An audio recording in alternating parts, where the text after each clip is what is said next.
At this weekend's National Rifle Association annual convention, former President Donald Trump and other Republican leaders rejected efforts to change the nation's gun laws while they mocked activists calling for reform. The NRA's gathering in Houston took place some 4 hours east of Uvalde, where 19 children and 2 adults were killed this past week. NPR's Washington investigative correspondent Tim Mak reported on the convention. He's back now from Houston and joins us now. Tim, it's good to have you with us. And this year's NRA convention, I think in many ways, is symbolic of the nation's divide in that you had gun rights advocates inside the convention hall and protesters calling for greater reform. They were lining the streets outside. Give us a sense of what you saw and what your takeaways are. You know, this is the first NRA convention in 3 years because the last couple have been canceled due to the pandemic. And you know, I've never seen such a large protest outside an NRA event before. And not only that, the tone was just so much more vitriolic and so much more angry and so much more emotional than I've seen in the past. I mean, you had hundreds of protesters outside the convention hall in Houston, and they were confronting NRA members as they were approaching, trying to get into the convention hall. They were booing, they were yelling at each other, mocking each other, exchanging middle fingers. And in a lot of ways, it was kind of this pent-up emotion that's been waiting 3 years perhaps to be expressed. But it's something that really shows just how divided people are on this issue and just how angry people are on this issue. In the meantime, as you well know, the NRA is facing among the most serious threats to its influence, with a number of investigations revealing corruption at its highest levels. How has that affected the organization's standing and its pull, especially when you've got the rise of all of these advocacy groups, these gun control groups, like Everytown for Gun Safety, Moms Demand Action. You have the Parkland student survivors, some of whom were at the NRA convention protesting outside.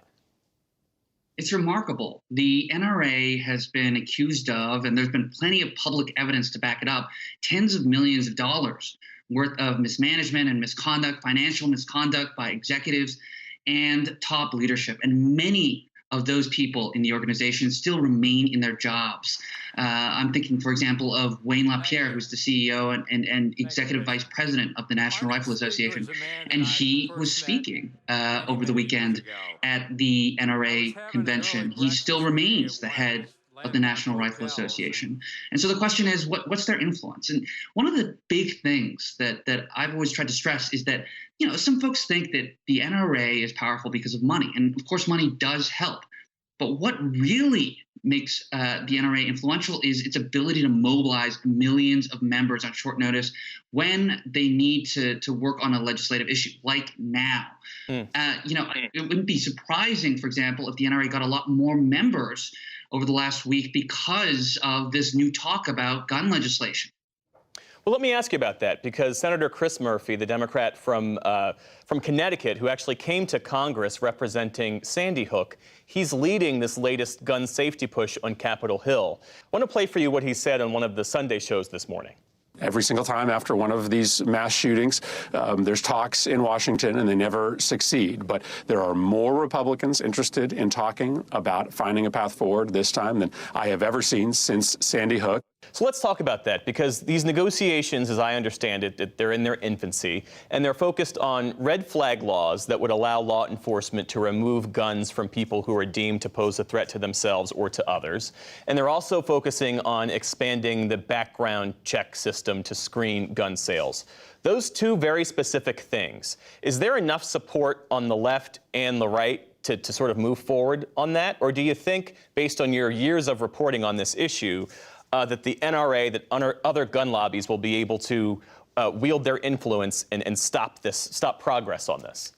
I'd be curious to know what Senator Toomey and Senator Manchin had to say about this, because they have proposed background checks, expanding background checks in the past, and that's stalled in the Senate in times past. Now, the red flag law issue is a different one, which has had Republican support in the past. So I'd be curious to know if on Capitol Hill they can find a way to get it done. But what I will say is that you know, if the convention, the protests, the demonstrations, and the tone of the NRA and the protesters outside against the NRA are any indication, we're more divided on this issue than ever before. And it's hard to see where there can be middle ground on it. NPR Washington investigative correspondent Tim Mak. Tim, I appreciate you sharing your reporting and your years of insight on this issue with us. Thanks so much.